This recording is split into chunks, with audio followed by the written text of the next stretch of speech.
So hi అండి, అందరూ బాగున్నారు అనుకుంటున్నాను. మీలో చాలా మంది తమ్నెయిల్ చూసే ఈ వీడియో చూస్తారని చెప్పేసి అనుకుంటున్నాను. ఎందుకంటే ఇప్పుడు నేను తమ్నెయిల్ మీద ఉన్నది, నేను ఇప్పుడు వీడియోలో మీ పక్కన చూసిన ఫోటో రెండో నిజాలే. ఎందుకంటే మీలో చాలా మందికి వీళ్ళ గురించి తెలిసి ఉండదు. లైక్ సింపుల్గా చెప్పాలంటే మీరేమనుకుంటారంటే చాలా హెల్దీ ఫుడ్స్ని బట్టి, చాలా హెల్దీ ఫీడ్స్ని బట్టి మన ఫుడ్స్ అనేవి తయారవుతాయి అని చెప్పేసి అనుకోవచ్చు. నేను ఏ కంపెనీ మెన్షన్ చేయనండి, ఎందుకంటే ఇప్పుడు డాగ్ ఫుడ్స్ తయారు చేసే ప్రతి ఒక్క కంపెనీ టాప్ మోస్ట్ కంపెనీ. ఇప్పుడు మనం ఆ కంపెనీస్లో ఏ కంపెనీ గురించి మాట్లాడినా సరే మన యూట్యూబ్ గైడ్లైన్స్కి వ్యతిరేకంగా ఉంటుంది అనమాట. సో అందుకే నేను ఏ కంపెనీ గురించి మాట్లాడినా. సో దయచేసి మీరు అర్థం చేసుకోండి, నేను చెప్పి ప్రతి ఒక్కరు అర్థం చేసుకోండి. నేను సింపుల్గా ఈ వీడియో స్టార్ట్ చేశానండి, ఎక్కువ ల్యాగ్ చేయను, స్టార్ట్ చేసేస్తాను అనమాట. మీరు ఏ డాగ్ ఫుడ్ అయినా ఇస్తా ఉండండి, అది ఏ కంపెనీ అయినా సరే, పేర్లు మెన్షన్ చేయండి. సైడ్కి ఒకసారి ఫోటో చూసుకోండి. సో ఎలా తయారవుతాయి అంటే, మీరు చాలా మంది అనుకోవచ్చు మంచి మంచి జంతువుల్ని కట్ చేసి వాటి మీట్ వల్ల తయారు చేస్తారని చెప్పేసి అనుకోవచ్చు. కానీ అక్కడ ఇలాంటివన్నీ ఏం వాడరండి. ఫర్ ఎగ్జాంపుల్ బతుకున్నవి వాడచ్చు, మేబీ బతుకున్నవి లేదా యూజ్ లేనివి జంతువులను వాడచ్చు. బట్ చచ్చిపోయిన వాటిని కూడా వాడతారు, ఎందుకంటే ఆ డాగ్ ఫీడ్ అది. వాటిని ఏం చేస్తారు, క్రషర్లో వేసేసి బాగా, వీడియోలో మేము పెట్టకూడదండి చెప్తున్నాం కదా, గైడ్లైన్స్కి వ్యతిరేకంగా ఉంటాయి. బట్ నేనేదో ఫోటో డిస్ప్లే చేస్తాను మీ స్క్రీన్ మీద. బాగా ఆ జంతువుని క్రష్ చేసి, అది ఏదైనా సరే అట్లా పీకలు కానీ అది కానీ ఇది కానీ క్రష్ చేసేసి వాటిని నీట్గా ఒక డ్రమ్లో ముంచి అవి తీసి ఇలా స్టోర్ చేసుకుంటారు అనమాట. ఇలా స్టోర్ చేసుకున్నాయి మనకేంటంటే వాటిని మ్యానుఫ్యాక్చర్ చేసి ఆ ఫీడ్స్ అనేవి తయారవుతాయి. సో దయచేసి మీకు క్లారిటీగా చెప్తున్నాను వినండి.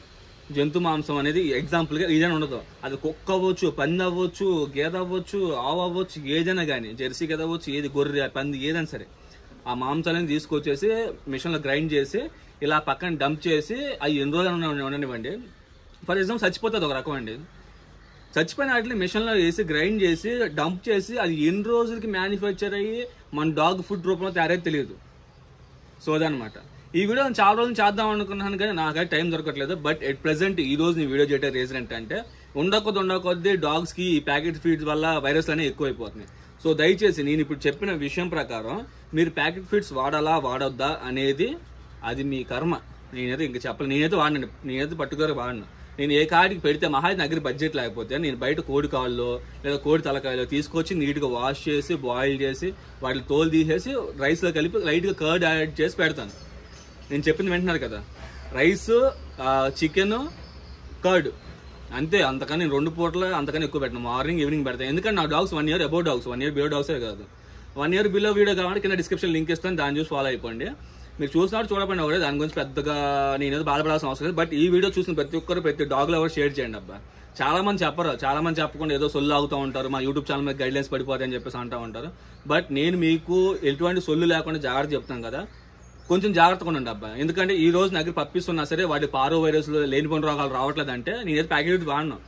పప్పీస్ క్వాలిటీ హెవీ సైజ్ లేకపోయినా సరే నేను వాడను. నేను డే కాటికి హెల్దీ ఫీడ్ వాడుకుంటా. ఆఫ్టర్ 1 ఇయర్ డాగ్ మంచి గ్రోత్ వస్తుంది. 1 ఇయర్ బిలో గ్రోత్కి 1 ఇయర్ అబోవ్ గ్రోత్కి చాలా తేడా ఉంది. 1 ఇయర్ బిలో బాగా హెవీగా ఉంది అనుకోండి, 1 ఇయర్ తర్వాత బాగా సన్నగా అయిపోయింది. మనకి అప్పుడు ఎలా ఉంటుంది ఇంటర్నల్ ఫీలింగ్, బాగదు కదా. సో అందుకే నేను చెప్పేది ఏంటంటే, చిన్నప్పటి నుంచి మంచి హెల్దీ ఫుడ్ ఇవ్వండి, పెద్దగా మంచి స్ట్రాంగ్గా ఉంటుంది డాగ్. సో అది. సో వీడియో నచ్చినట్లయితే ఖచ్చితంగా లైక్ చేయండి, షేర్ చేయండి, సబ్స్క్రైబ్ చేయండి, మీ ఫ్రెండ్స్ కూడా షేర్ చేయండి, ప్రతి ఒక్కరికి షేర్ చేయండి అబ్బా. దీనిలో అసలు సొల్లు అనేది ఏమి లేదు, ఇది ఓపెన్ ఫ్యాక్ట్. ఇది నేను ఈ ఫోటో కూడా బాగా కష్టపడి దొరికిన ఫోటో. నా గూగుల్లో కొట్టండి how dog food will make అని, అసలు ఒక్క ఫోటో రాదు. ఈ ఫోటోని అంత కష్టపడి అసలు నేను సంపాదించిన ఫోటో ఇది.